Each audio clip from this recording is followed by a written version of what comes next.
What's up, everyone? It is your girl Beaute 87 here, aka Grace, and it's time to judge all the recent luxury blushes that have come into my collection. So y'all know blushes are like the thing this year. I don't know what's going on, why everybody thinks that blush and color corrector should be the thing of the year, but you know, those are things that have been coming out the most.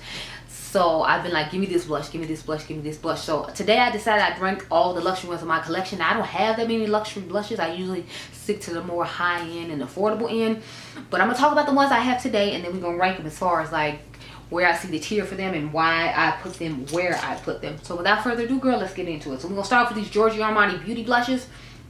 So I have three shades. I have shade 30, I have shade 40, and I have shade 60. So I know this one starts with an M. I think it's Mystery. This one is called Offbeat. I want to say 40 is Offbeat, and then I forgot the name of 30 because they don't put names on it. They just put numbers on the bottom of them. So I'm like, I have no idea. And I didn't save the box, so I have no idea. And these are the Luminous Silk Glow Blushes. So I feel like this is supposed to be like their version of the Dior blushes, if you will.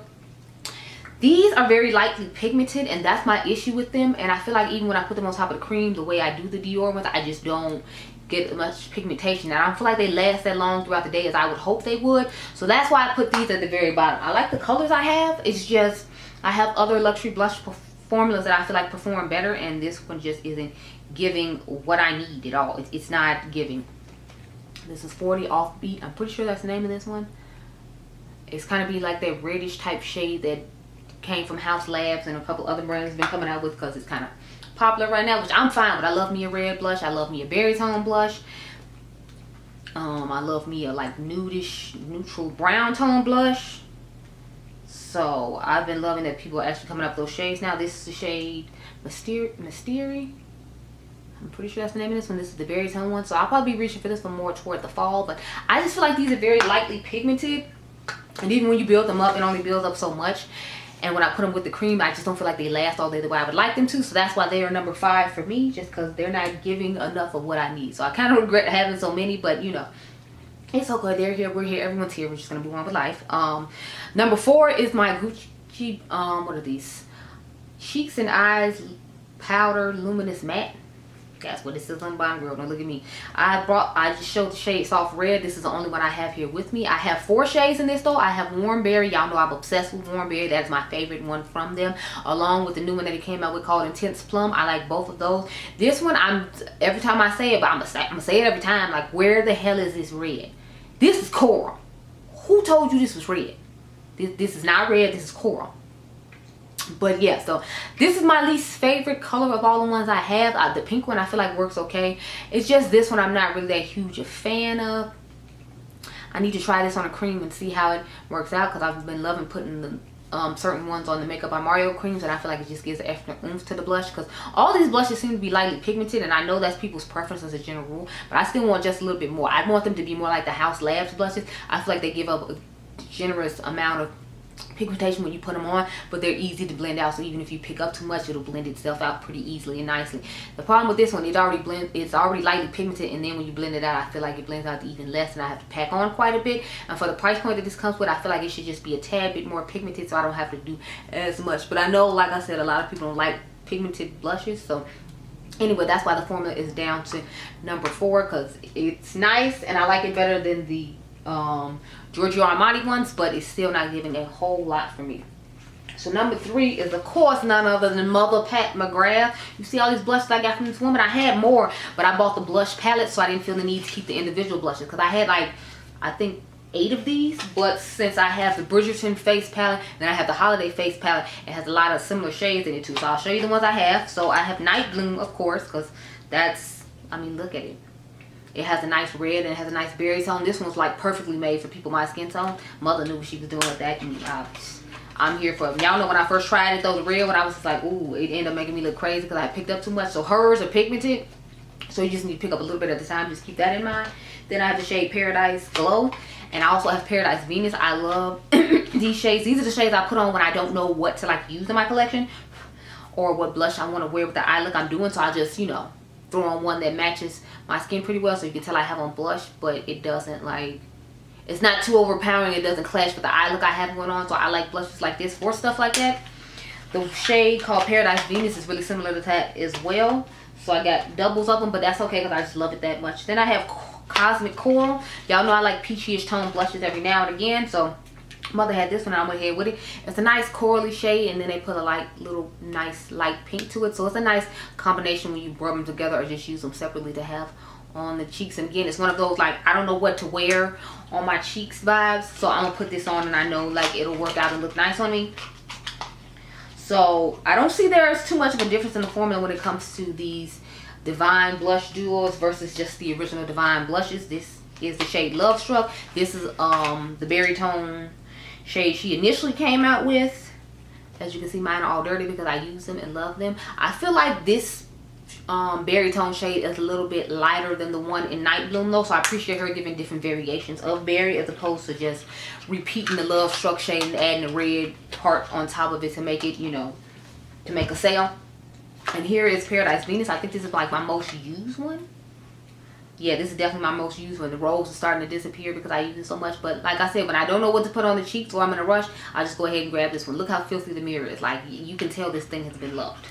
So, Mothers are number 3 in this ranking because I like the formula. I like they give a decent amount of pigmentation. But there's a couple of them that I just like a little bit more than Mothers.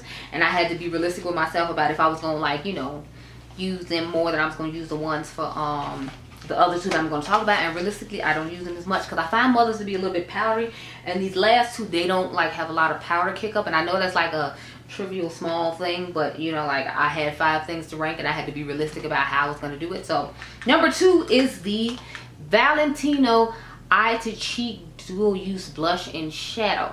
So I have number 1 and number 10. It doesn't have the numbers on here, so I'm sorry I can't, it doesn't have the names on here. They have a tendency to just put numbers, but I got this really lightish pink type one. I thought it was really nice. I want to get the deep purple one that I saw, was it a Cocoa Swatches with? But the first shade I started off with was this one, number 10, because of course it was a gorgeous berry shade, and I wanted to get one I thought would work nicely for my skin tone. And because these are so high, these are probably one of the highest blushes I own in my collection.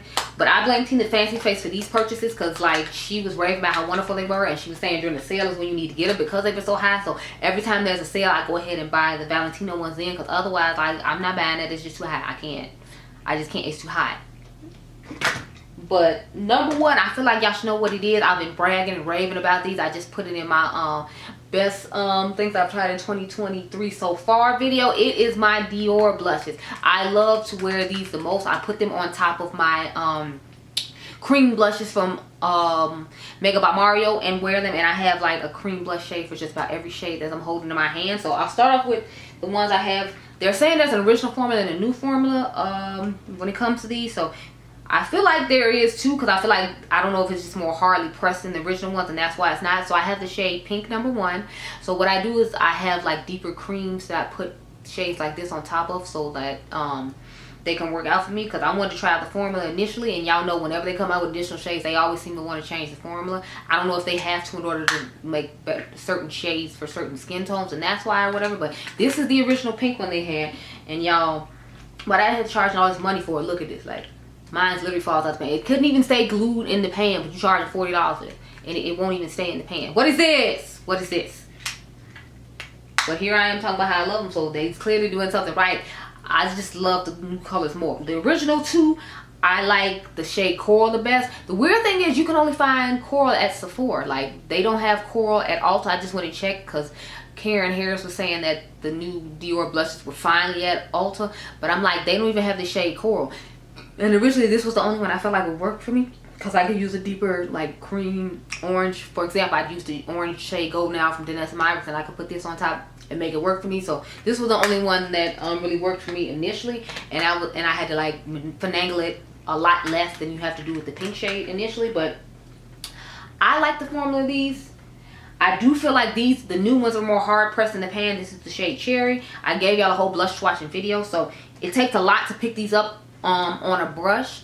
What I have noticed, so it's like I'm starting to think maybe it is a new formula, because it's very hard to pick up on the brush, and in those older ones I don't feel like it was like that. So I don't know what they did, but I like all the colors and I use all of them consistently. It just takes a while to build it up to what I like it to. That's the only downside of these, but to me it's definitely worth it just because of the way it looks on the skin. That was the shade Cherry. Then we got the shade Rosewood. This was the one that took me the longest to find. Like, y'all, I had to search high and low for Rosewood. She was not found anywhere, but I can understand why, because it's just a nice little everyday flush of pink for someone who doesn't like a very pigmented brush or doesn't like a really bright pink. So I feel like that's why it was so hard to find this one, because I'm telling y'all, like, every store I went to, they did not have the shade. They had all the other shades, but they didn't have this one. Next, we have Berry. Now this one, to me, is just perfect for fall. The only thing is, like, to this one actually looks a little bruisey on me if I put too much on. So with this one, I try not to pick up a lot, because if I pick up too much, it looks like I have bruises on my face because it's so deep. So I'm loving that, because that means for people of deeper skin tone, it'll look nice on them. It won't look bruisey. It'll just look like a nice wash of purple. But someone my skin tone has to be light-handed with this, because otherwise I'd be looking like I, you know, got beat. Lastly, I have Mahogany, and Mahogany to me, I feel like my girl Daph's makeup said it best. Like, it doubles as a blush and a bronzer. So I feel like if you want a glowy bronzer, you could put this on top of your cream bronze, and that would be nice, and then you could use it as a blush too. So to me, this would be good if you're going on vacation or something to use, because it's like you have a blush and a bronzer combination, and less stuff you have to bring, the better. So I like this shade for that. I have used it as bronzer and I have used it as blush. I typically stick to using it as blush though, just because, you know, I own so many bronzers, I don't need to like double up on this product. I can just use it as blush and be fine. But like I said, if I went on vacation, I would definitely grab this, because I know I can use it as a blush and a bronzer, and it would save on a product. And then I'd bring like my e.l.f. cream contour stick to use with it. But those are the top 5 luxury blushes I have in my collection, and I enjoy bringing them here with you all. You can comment down below and tell me if you tried any of these and what you feel about them. But the Giorgio Armani ones are my least favorite out of all the luxury ones I have, just because I feel like they're super light pigmented. And I know the Dior ones are the same too, but the method I found to use it is why I like them best. But I hope you all enjoyed this video. Remember, you all are diamonds, and I'll catch you guys in the next one. Be blessed, girl. Bye.